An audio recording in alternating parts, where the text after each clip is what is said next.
शांति। अव्यक्त मुरली हम रिवाइज कर रहे हैं। आज की अव्यक्त मुरली है 9/1989 की, जो बाबा ने 9 दिसंबर 1989 को चलाई। आज की मुरली का विषय है योग युक्त, युक्ति युक्त बनने की युक्ति। योग युक्त, युक्ति युक्त बनने की युक्ति।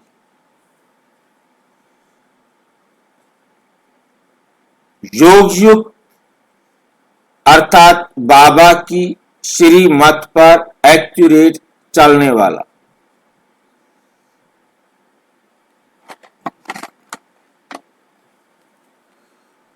युक्ति युक्त विधि पूर्वक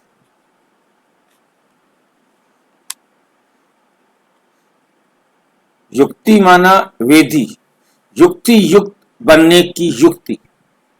क्या तरीका है योग युक्त और युक्ति युक्त बनने का। आज बाप दादा अपने सर्व बच्चों में से विशेष 2 प्रकार के बच्चे देख रहे। एक है सदा योग युक्त और हर कर्म में युक्ति युक्त। योग युक्त और हर कर्म में युक्ति युक्त। दूसरे योगी हैं लेकिन सदा योग युक्त नहीं है।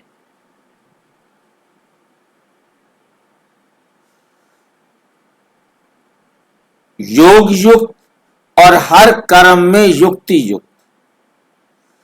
दूसरे योगी हैं लेकिन सदा योग युक्त नहीं है और सदा हर कर्म में स्वतः युक्ति युक्त नहीं। योगी हैं, योग युक्त भी नहीं, युक्ति युक्त भी नहीं। मनसा व बोल कर्म तीनों में से कभी किसमें युक्ति युक्त नहीं। जैसे ब्राह्मण जीवन स्वतः योग युक्त और सदा युक्ति युक्त। ब्राह्मण जीवन अर्थात स्वतः अपने आप ही क्या होगा, योग युक्त और सदा युक्ति युक्त। यदि योग युक्त और युक्ति युक्त नहीं है तो ब्राह्मण जीवन भी नहीं। तो ब्राह्मण जीवन भी नहीं है। ब्राह्मण जीवन की अलौकिकता व विशेषता व न्यारा और प्यारापन यही है। ब्राह्मण जीवन की अलौकिकता व विशेषता व न्यारा और प्यारापन यही है योग युक्त। इसको कहा है योग युक्त। हमारा जो जीवन है ब्राह्मण जीवन, वो अलौकिकता व विशेषता। क्या अलौकिकता है, क्या विशेषता है कि हर एक से न्यारा और प्यारा। न्यारा और प्यारापन, इसको कहा जाता है योग युक्त। क्या होता है न्यारा और प्यारापन?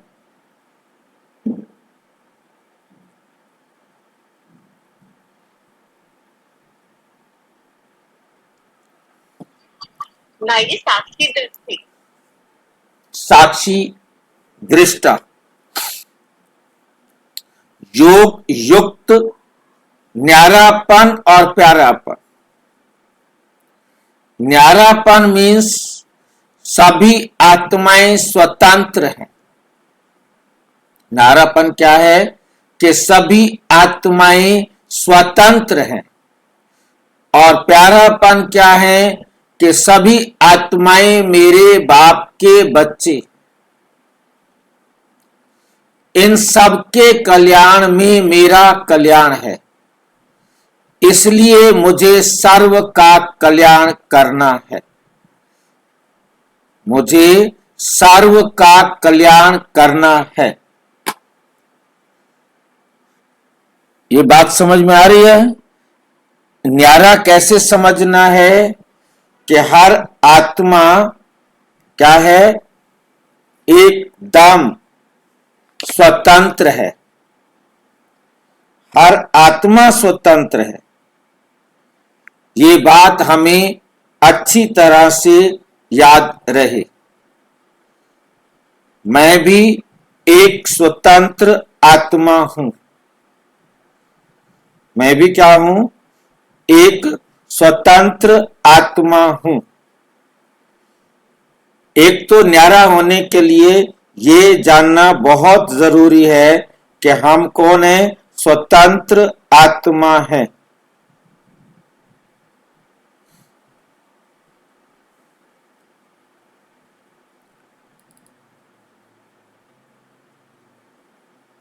और दूसरा, प्यारा कैसे बनेंगे? हमारी ये स्मृति में रहे कि हम आत्माएं परम धाम से इस संसार में एक ही बाप के पाठ में बंधी हुई है। हम सभी आत्माएं एक ही बाप के बच्चे, भाई भाई हैं। और हमें आपस में सर्व का कल्याण करने में ही मेरा भला है, मेरा कल्याण है। सबका कल्याण में मेरा कल्याण, क्योंकि जिनको मैं कल्याण करने के निमित्त बनूंगा वही मेरे को सुख देने के निमित्त बनेंगे। इसलिए मुझे हर आत्मा को रूहानी प्यार देना है। हर एक आत्मा के साथ रूहानी संबंध निभाना है।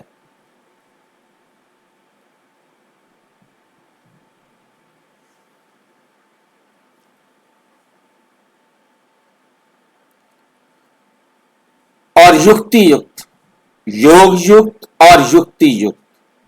लेकिन कई बच्चे इस विशेषता में सहज और नेचुरल चल रहे।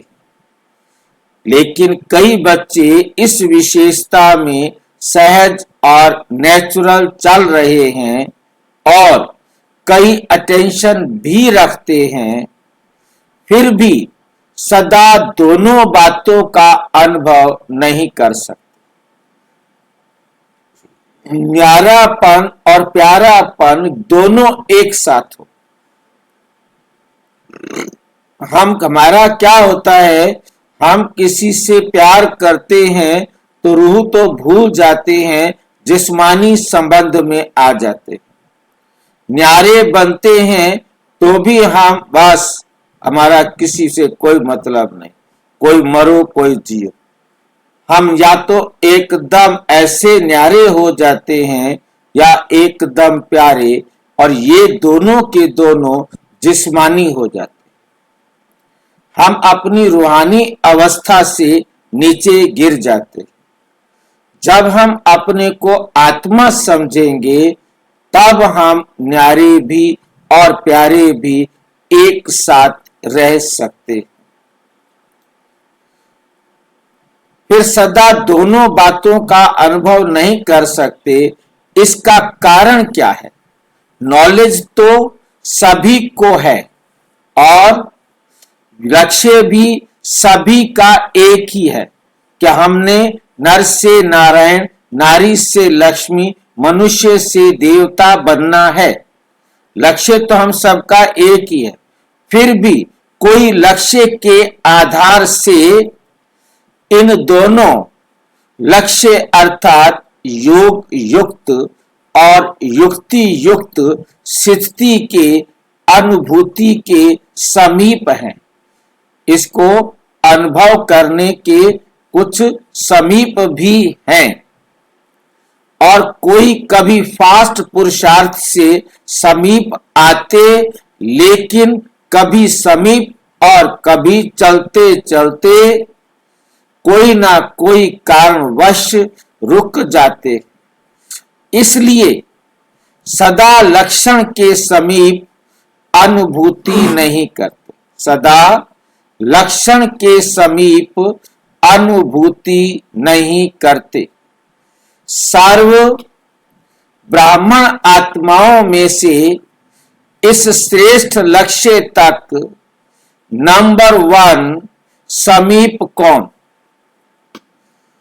ब्रह्मा बाप। क्या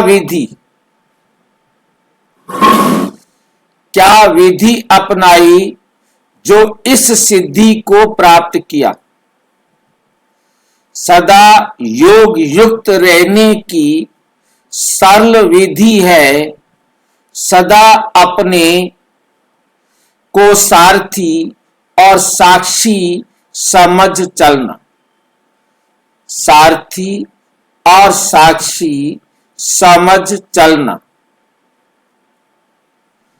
आप सभी श्रेष्ठ आत्माएं इस रथ के सारथी हो। रथ को चलाने वाली आत्मा सारथी हो। यह स्मृति स्वतः ही इस रथ अथवा देह से न्यारा बना देती है। किसी भी प्रकार की देह भान से न्यारा बना देती है। देह भान नहीं तो सहज योग युक्त बन जाते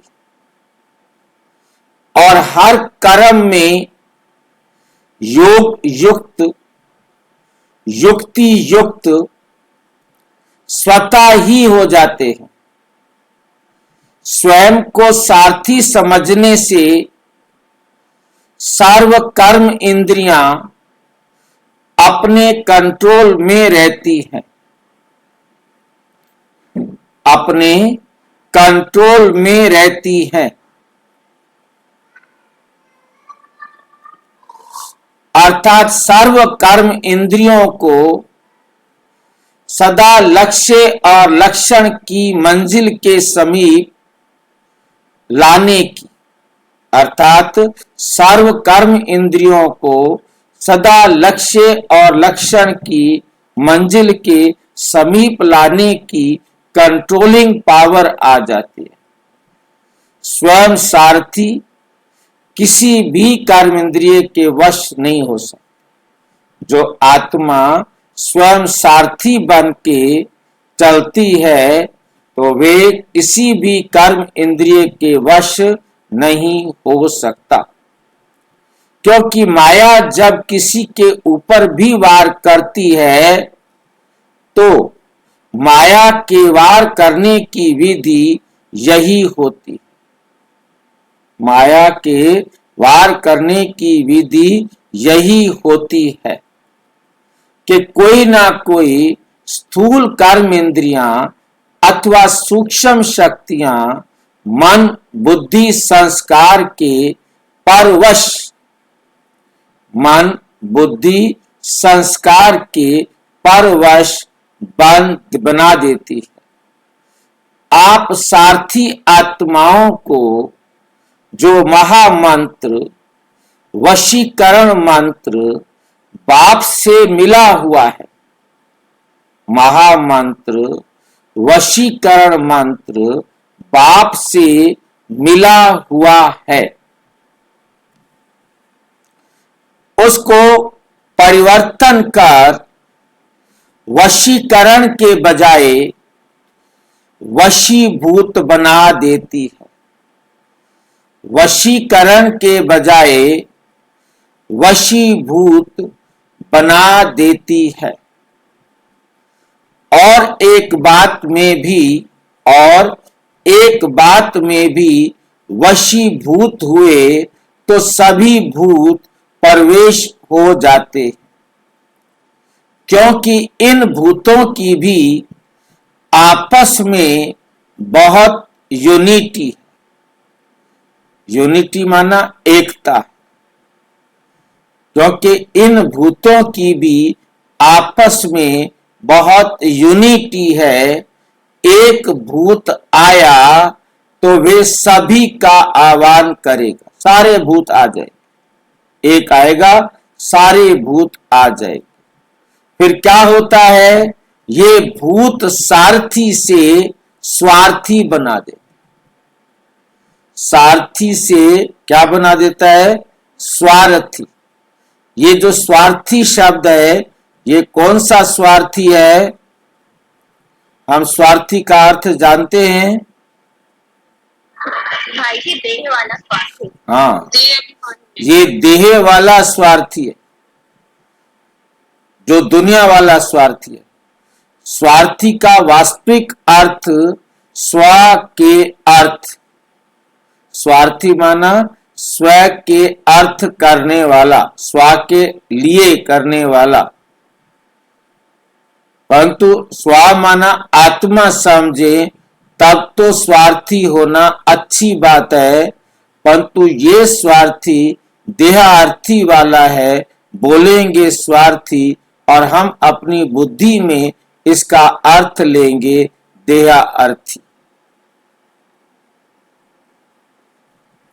और आप क्या करते हो जब सारथीपन की स्मृति में आते हो तो भूतों को भगाने की युद्ध करते हो। युद्ध की स्थिति को योग युक्त स्थिति नहीं कहेंगे। युद्ध कर रहे हैं तो इसका मतलब हमारा जो कनेक्शन है वो बाबा के साथ जुड़ा हुआ नहीं है। समझ में आई है बात? क्योंकि दो बातें नहीं हो सकती, एक ही बात हो सकती है ना। या तो हमारा कनेक्शन बाबा के साथ होगा या फिर दुनिया वालों के साथ होगा, दो जगह नहीं हो सकता।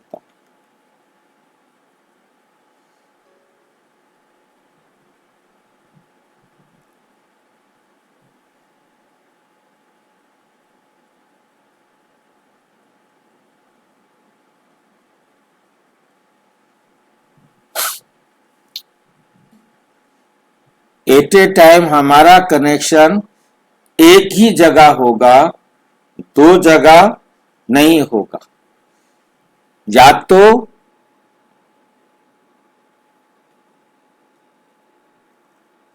बाबा के साथ या फिर देहधारियों के साथ। या तो बाबा के साथ होगा और या फिर क्या होगा, देहधारियों के साथ होगा।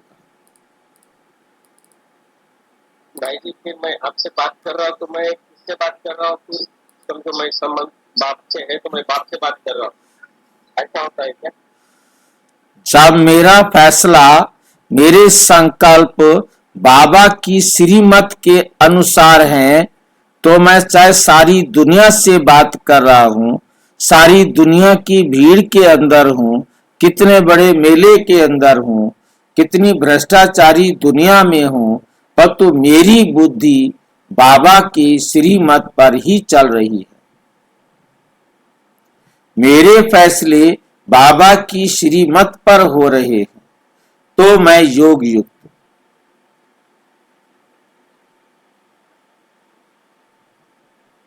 मैं आत्मा समझकर आपसे बात कर रहा हूँ तो मैं बाप से बात कर रहा हूँ, क्या कोई आत्मा से बात कर रहा हूँ?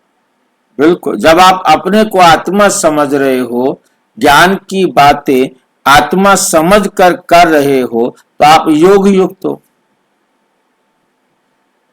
और आप बेशक बाबा भी याद है और देह का संबंध भी याद है तो आप योग युक्त नहीं हो।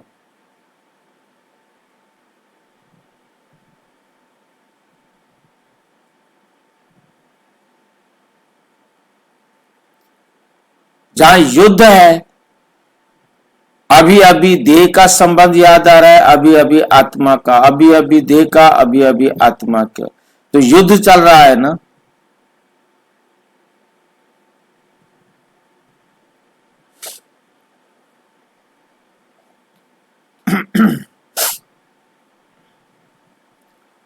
युद्ध की स्थिति को योग युक्त स्थिति नहीं कहेंगे, इसलिए योग युक्त भगाने की युद्ध करते हैं।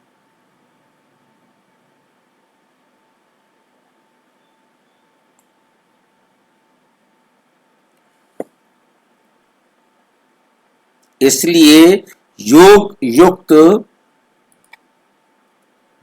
व युक्ति युक्त मंजिल के समीप जाने की बजाय रुक जाते, मंजिल के समीप जाने की बजाय रुक जाते हैं और पहला नंबर स्थिति से दूसरे नंबर पर आ जाते। सारथी अर्थात वश होने वाले नहीं।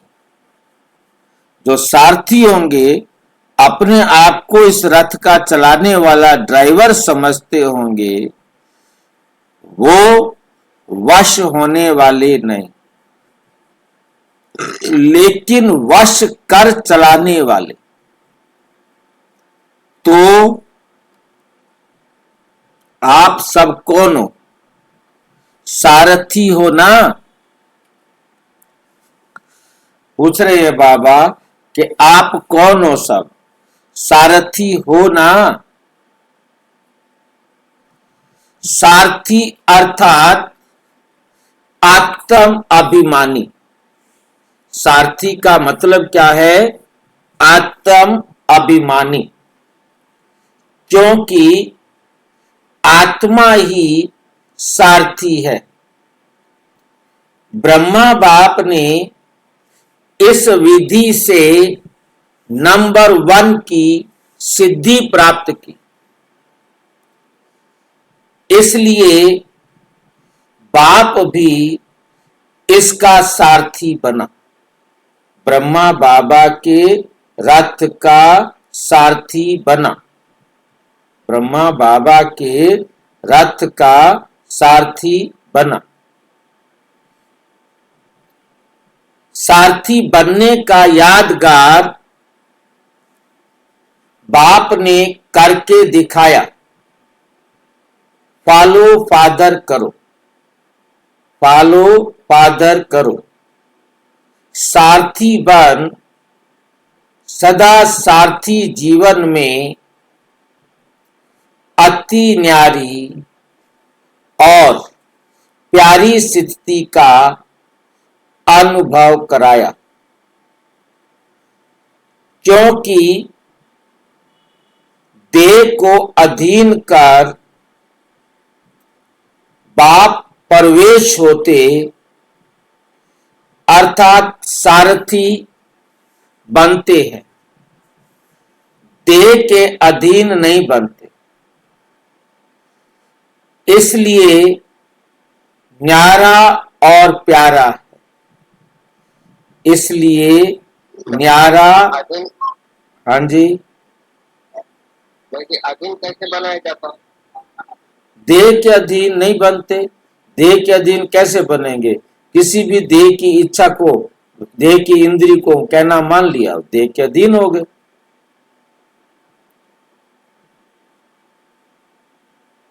देह के एक एक अंग का कहना नहीं मानना। इसलिए न्यारा और प्यारा है। ऐसे ही आप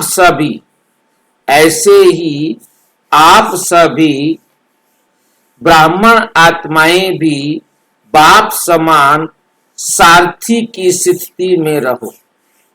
चलते फिरते चेक करो कि मैं सारथी अर्थात सर्व को चलाने वाली न्यारी और प्यारी स्थिति में स्थित हूं। बीच बीच में ये चेक करो।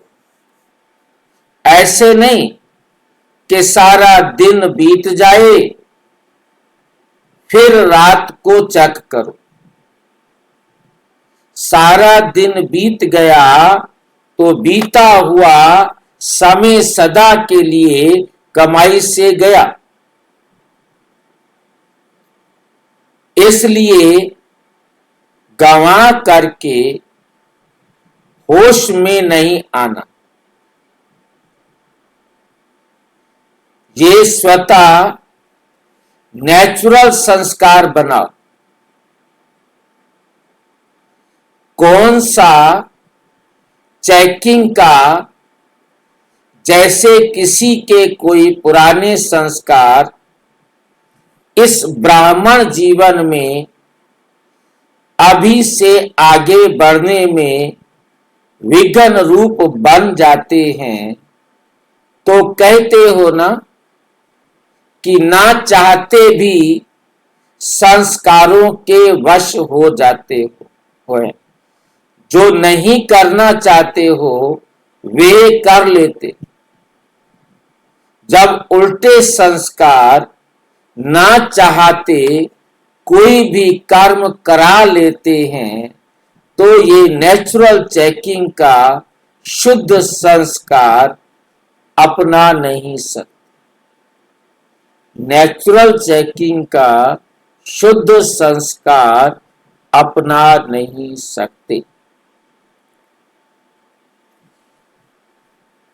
बिना मेहनत के चेकिंग के शुद्ध संस्कार स्वतः ही कार्य कराते रहेंगे।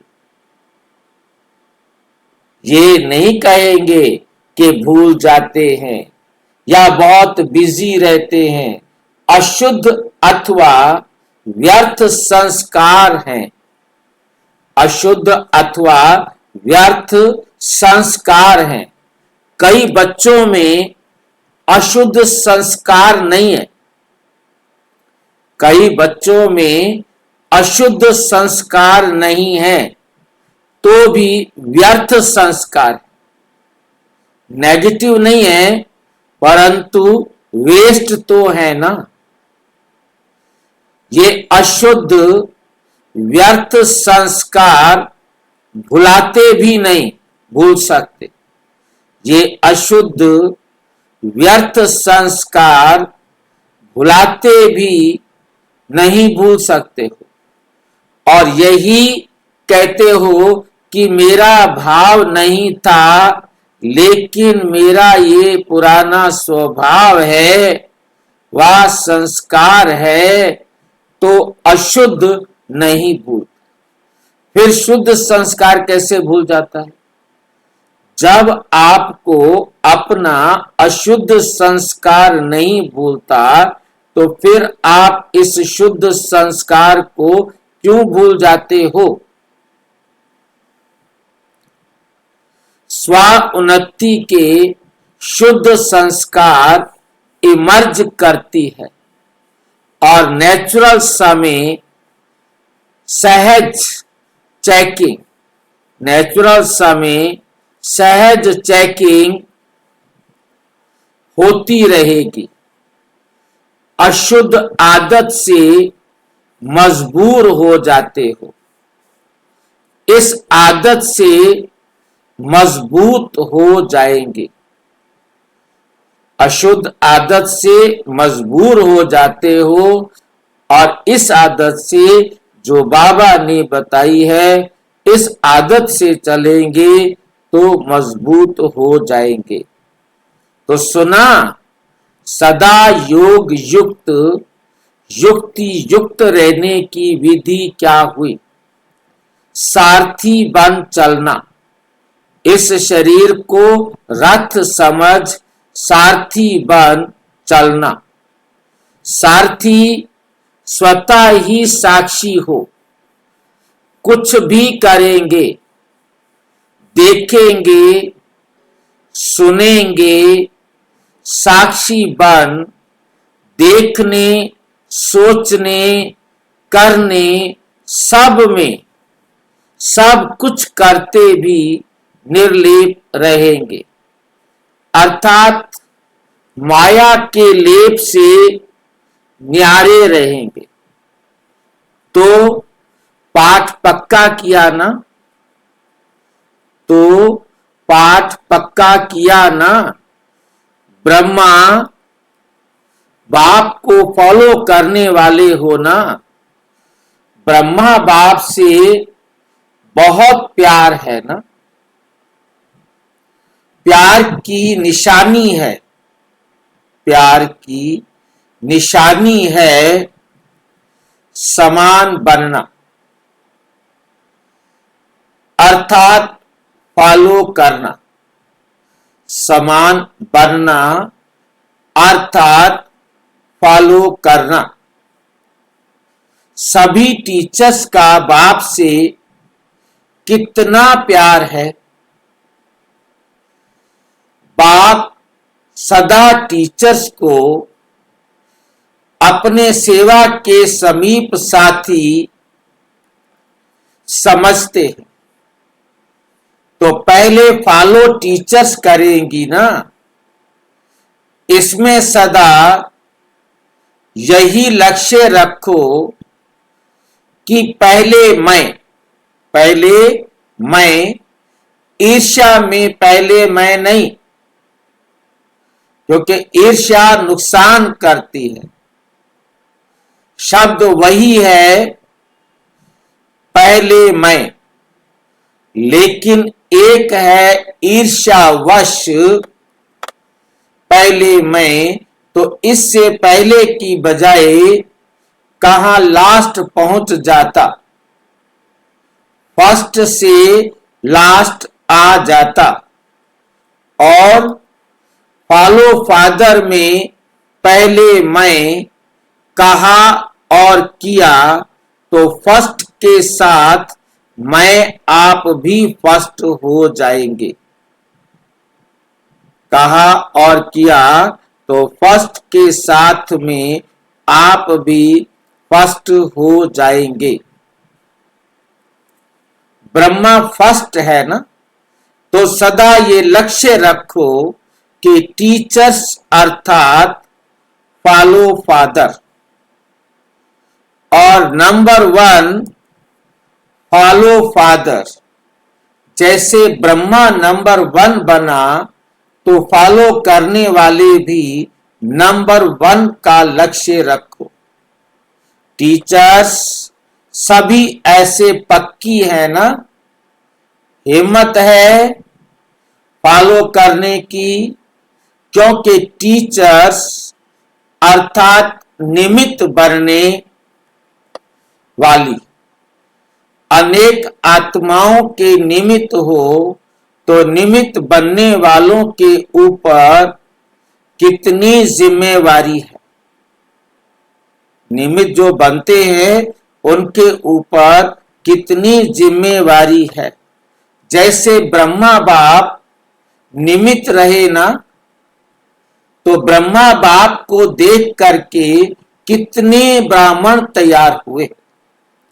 ऐसे ही टीचर्स कोई भी कार्य करती हो, चाहे खाना बना रही हो, चाहे सफाई कर रही हो, लेकिन हर कर्म करते ये स्मृति रहे कि मैं निमित्त हूं। अनेक आत्माओं के प्रति जो और जैसा मैं करूंगी, मुझ निमित्त आत्मा को देख और भी करेंगे। इसलिए बाप दादा सदैव कहते हैं, एक तरफ है भाषण करना, दूसरी तरफ है बर्तन मांजना। दोनों ही काम में योग युक्त, दोनों ही काम में योग युक्त। काम कैसा भी हो, लेकिन स्थिति सदा ही योग युक्त और युक्ति युक्त हो। योग युक्त और युक्ति युक्त हो। ऐसे नहीं भाषण कर रहे हैं तब तो योग युक्त रहें, और बर्तन मांजना अर्थात साधारण काम कर रहे हैं तो स्थिति भी साधारण हो जाए। हर समय फॉलो फादर, सुना, हर समय बाबा की श्रीमत पर चलना है। आगे बैठती हो ना, बैठने में आगे कितना अच्छा लगता है, सदा आगे बढ़ने में कितना अच्छा लगता है, सदा आगे बढ़ने में कितना अच्छा लगता है, कितना अच्छा लगता है।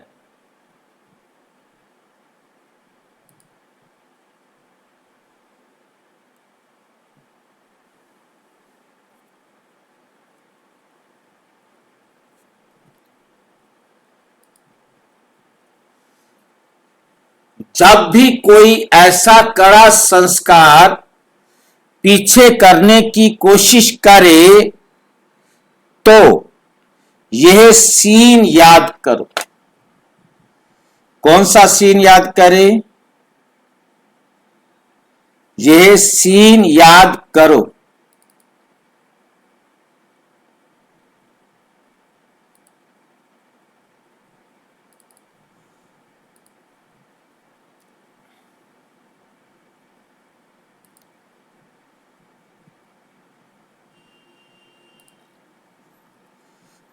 जब आगे बैठना अच्छा लगता है तो आगे बढ़ने में पीछे क्यों रहे? भाई जी कौन सा सीन? हाँ जी, कौन सा सीन याद करें? कौन सा सीन याद करें? आगे बढ़ने वाला। दीदी है, आगे बैठी है, अच्छा लगता है ना। जब आगे बैठना अच्छा लगता है तो पीछे क्यों रहे? तो जब कोई बात आए तो मधुबन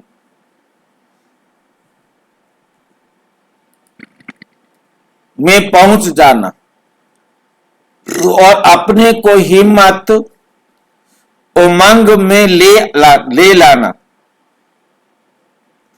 क्योंकि पीछे रहने वाले तो बहुत आएंगे पीछे। आप लोग भी पीछे रह जाएंगे तो फिर पीछे वालों को आगे करना पड़ेगा। इसलिए सदा यही स्मृति रखो कि हम आगे रहने वाले हैं। पीछे रहना अर्थात प्रजा बनना।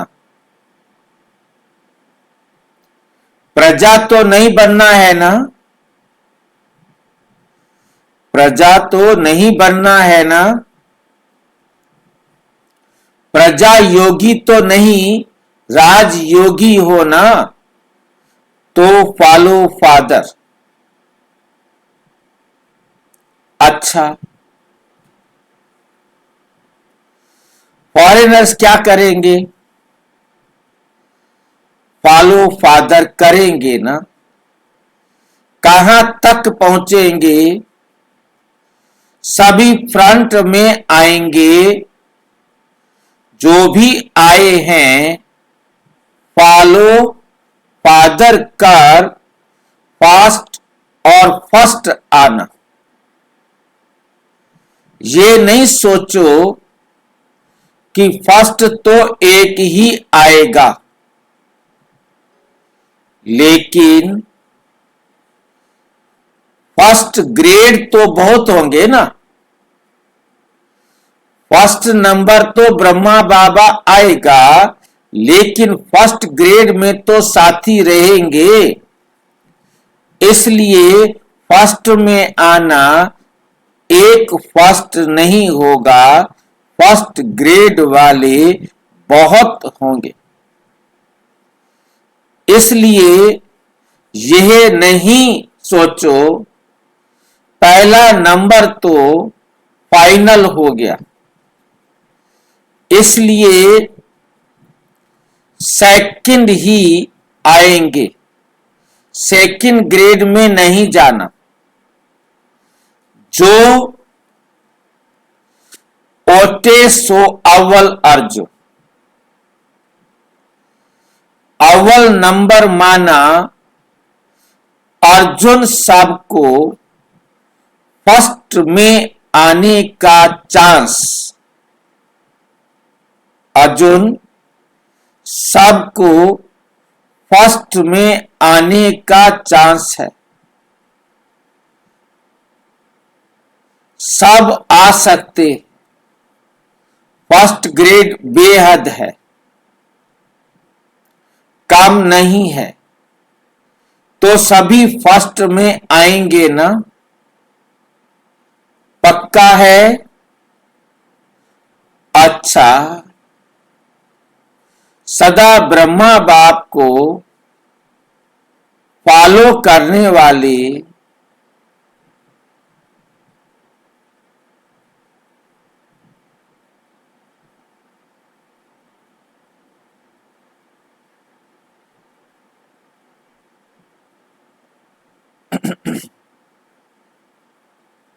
सदा ब्रह्मा बाप को फॉलो करने वाले, सदा स्वतः योग युक्त युक्ति युक्त रहने वाले, सदा सारथी बन, सदा क्या बन जाते हैं, सदा सारथी बन कर्म इंद्रियों को श्रेष्ठ मार्ग पर चलाने वाले, सदा मंजिल के समीप रहने वाले, ऐसे सर्वश्रेष्ठ आत्माओं को बाप दादा का याद, प्यार और नमस्ते। हम बच्चों की भी बाप दादा को नमस्ते नमस्ते।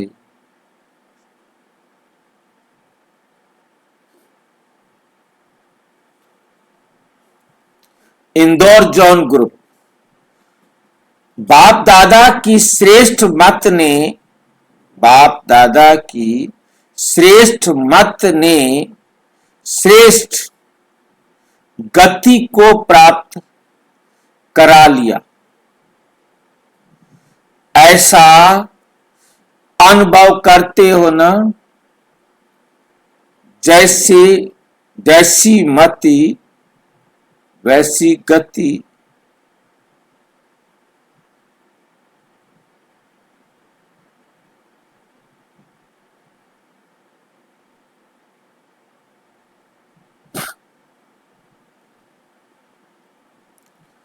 जैसी मति वैसी गति होती।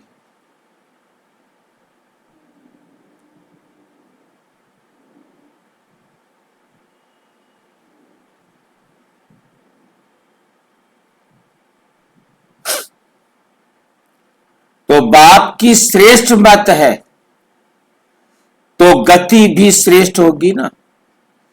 कहते हैं कि जैसी अंत मते वैसी गति। क्या मतलब है ये? क्या मतलब? जैसी वे गति। अंत समय जो आपकी अवस्था होगी, मेरिट तो वही बननी है ना।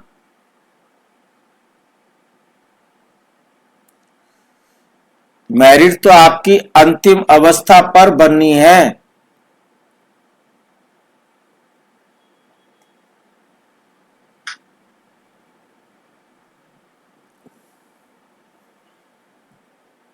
अंतिम अवस्था में तो किसी को पता ही नहीं होता क्या कर रहे हैं।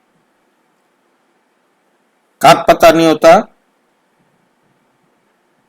जैसे कोई बहुत बीमार होता है और वो उसको तो होश ही नहीं होता कि अंतिम अवस्था में क्या करना है, क्या सोच रहे हैं। होता है क्या? सारे बीमार तो नहीं होते ना। नहीं, पर कई लोगों को तो पता भी नहीं होता हमारा अंत है, आ गया है। किसी को भी नहीं पता होता कि अंत आ गया है। फिर कैसे मति सुगत कैसे? क्योंकि ये तो डिपेंड करता है ना कि उस समय इसीलिए तो बाबा कहते हैं कि आप जो है अपनी अवस्था को लगातार जैसी बना के रखेंगे वैसी बन जाएगी। जैसी अपनी अवस्था बाबा कहते हैं बहुत साल का पुरुषार्थ ही अंतिम काम है। बहुत काल का अभ्यास ही आपकी अंतिम अवस्था बनाने के निमित्त बनेगा। एकदम अचानक तो नहीं हो सकता है ना। अभ्यास बहुत काल का चाहिए।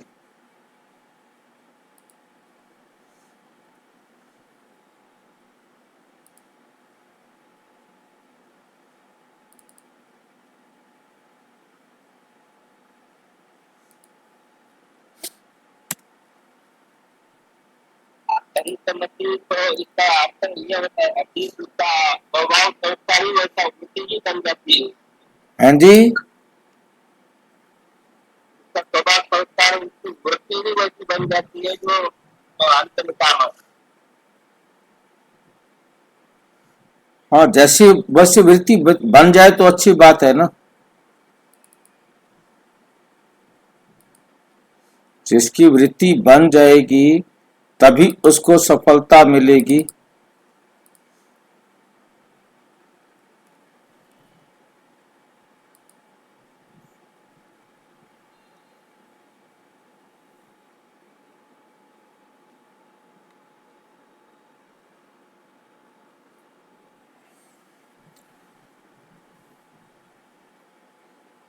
कहते हैं कि जैसी अंतमति वैसी गति। ये क्यों गाया हुआ है? क्योंकि बाप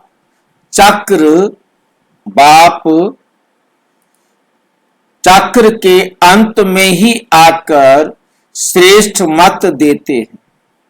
तो अंत समय पर श्रेष्ठ मत लेते हो और अनेक जन्म सदगति को प्राप्त करते। इस समय बेहद की अंतमते सो गति श्रेष्ठ हो जाती है। तो इस समय का ही यादगार भक्ति में चला आता है।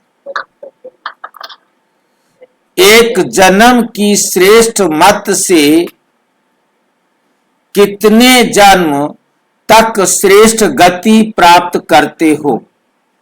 सब यादगार इस संगम युग के ही हैं। यादगार क्यों बने? क्योंकि इस समय याद में रहकर कर्म करते हो। हर कर्म का यादगार बन गया। आप अमृत वेले विधि पूर्वक उठते हो तो देखो आपके यादगार चित्रों में भी विधि पूर्वक उठाते हैं। आपकी जड़ मूर्तियों को भी विधि पूर्वक उठाते हैं, स्नान कराते हैं, कपड़े चेंज करते हैं, श्रृंगार करते हैं। अपने आप को कितना मेहनत करते हैं।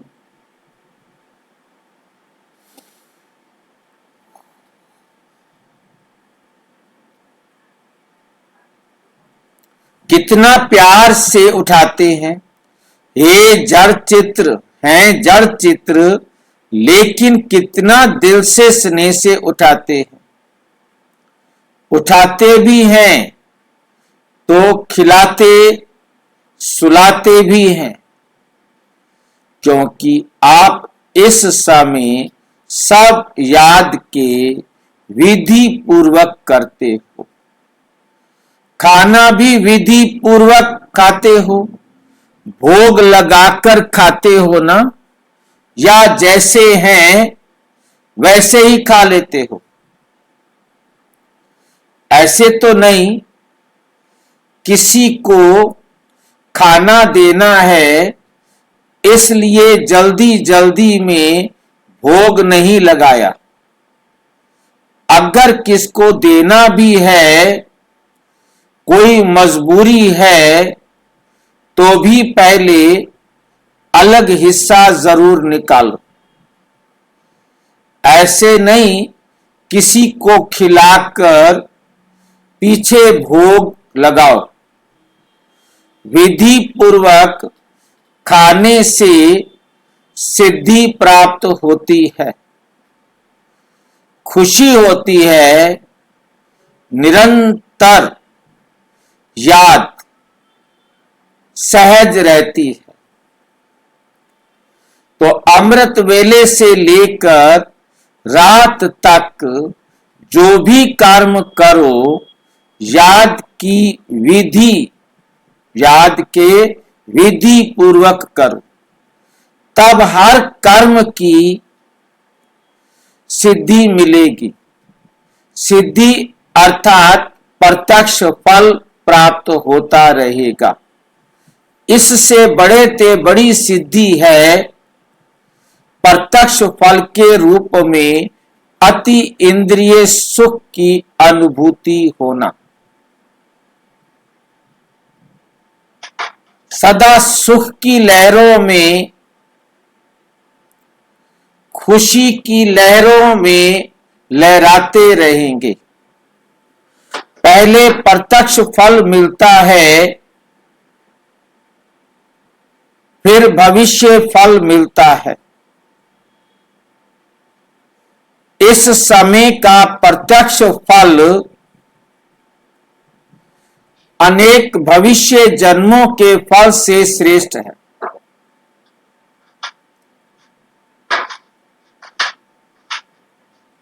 अगर अभी प्रत्यक्ष फल नहीं खाया तो सारे कल्प में कभी भी प्रत्यक्ष फल नहीं मिलेगा।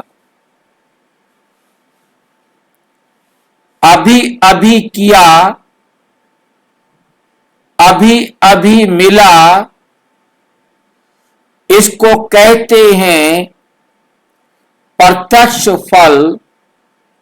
सतयुग में भी जो फल मिलेगा वे इस जन्म का मिलेगा, दूसरे जन्म का नहीं। लेकिन यहां जो मिलता है वह प्रत्यक्ष फल अर्थात अभी अभी का फल है। तो प्रत्यक्ष फल से वंचित नहीं रहना, सदा फल खाते रहना। ये प्रत्यक्ष फल अच्छा लगता है ना? ऐसे भाग्य कभी सोचा था? ऐसा भाग्य कभी सोचा था? भगवान द्वारा फल मिलेगा ये तो स्वप्न में भी नहीं था। तो जो बात ख्याल ख्वाब में नहीं हो और वो हो जाए तो कितनी खुशी होती है। आज कल की अल्पकाल की लॉटरी आती है तो भी कितनी खुशी होती है। ये प्रत्यक्ष फल सो भविष्य फल हो जाता है। तो नशा रहता है ना, कभी कम कभी ज्यादा हो, ज्यादा तो नहीं, सदा एक रस स्थिति में उड़ते चलो। सेकंड में उड़ना सीख गए हो ना, सेकंड में उड़ना सीख गए हो ना, या ज्यादा समय लगता है? संकल्प किया और पहुंचे। इतनी फास्ट गति है। अच्छा, इंदौर जोन वाले सभी संतुष्ट हो ना?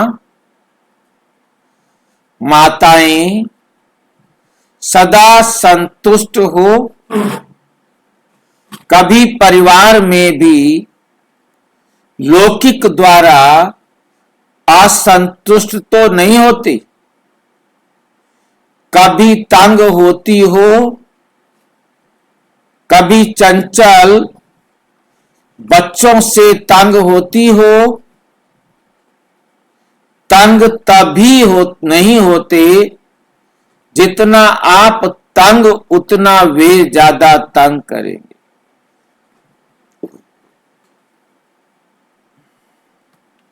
समझ में आया? कभी तंग होती हो, कभी चंचल बच्चों से तंग होती हो।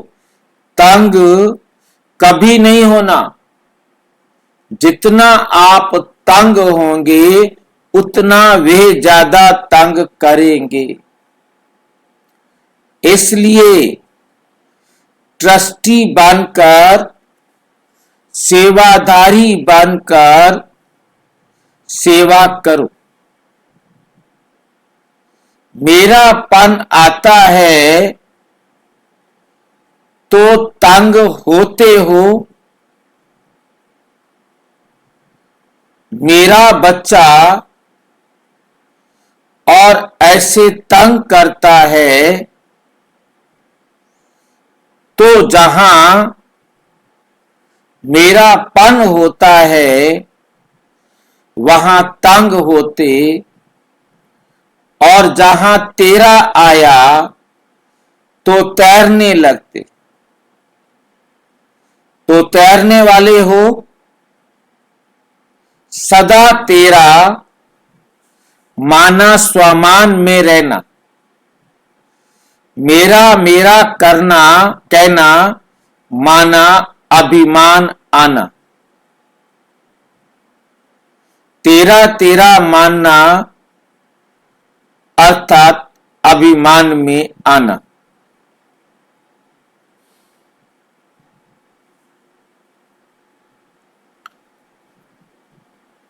तेरा तेरा मानना, स्वमान में रहना। तो सदा स्वमान में रहने वाले अर्थात तेरा मानने वाले यही याद रखना। अच्छा, डबल फॉरेनर्स भी सिक्की लदे हैं, थोड़े हैं, कितनी खुशी रहती है उसका वर्णन कर सकते। बेहद का बाप है तो प्राप्ति भी बेहद की है, इसलिए हद की गिनती कर नहीं सकते।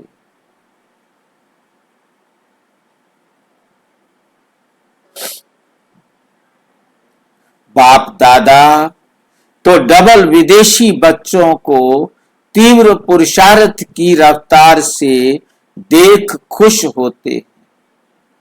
भारतवासी तो भारत की बातों को जानते, लेकिन ये लोग ना जानते भी इतने समीप तीव्र पुरुषार्थी बने तो कमाल की ना। तो डबल लक्की हो गए। और भारतवासियों को क्या नशा है कि हम ही हर कल्प में अविनाशी भारतवासी बनेंगे। ये नशा है ना। अविनाशी खंड भारत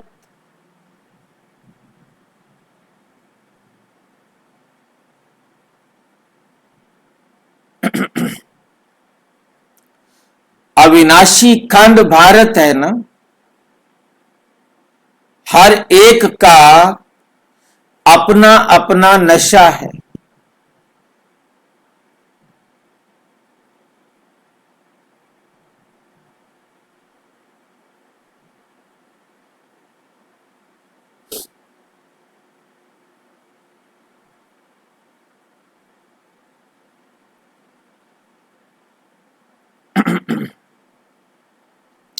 अपना अपना नशा है।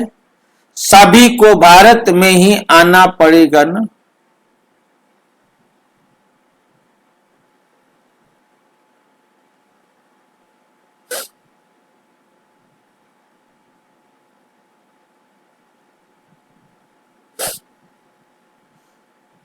आप बैठे ही भारत में हो, आपको पुनः आना भी कहाँ है? भारत में आना है।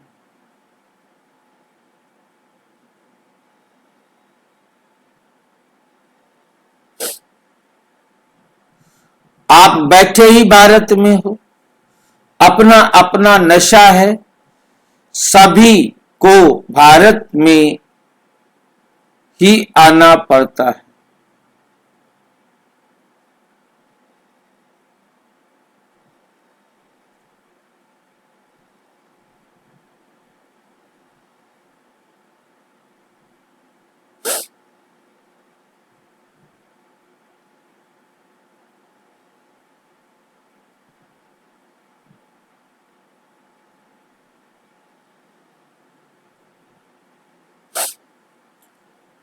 सभी को भारत में ही आना पड़ेगा ना। आप बैठे ही भारत में हो। अच्छा, ओम शांति। और विस्तार से जानने के लिए प्रजापिता ब्रह्मा कुमारी ईश्वरीय विश्वविद्यालय के किसी भी सेवा केंद्र पर संपर्क करें। और यदि कोई प्रश्न है तो 9213106986 पर केवल टेलीग्राम करें। 9650692270 पर केवल व्हाट्सएप करें, फोन नहीं। ओम शांति।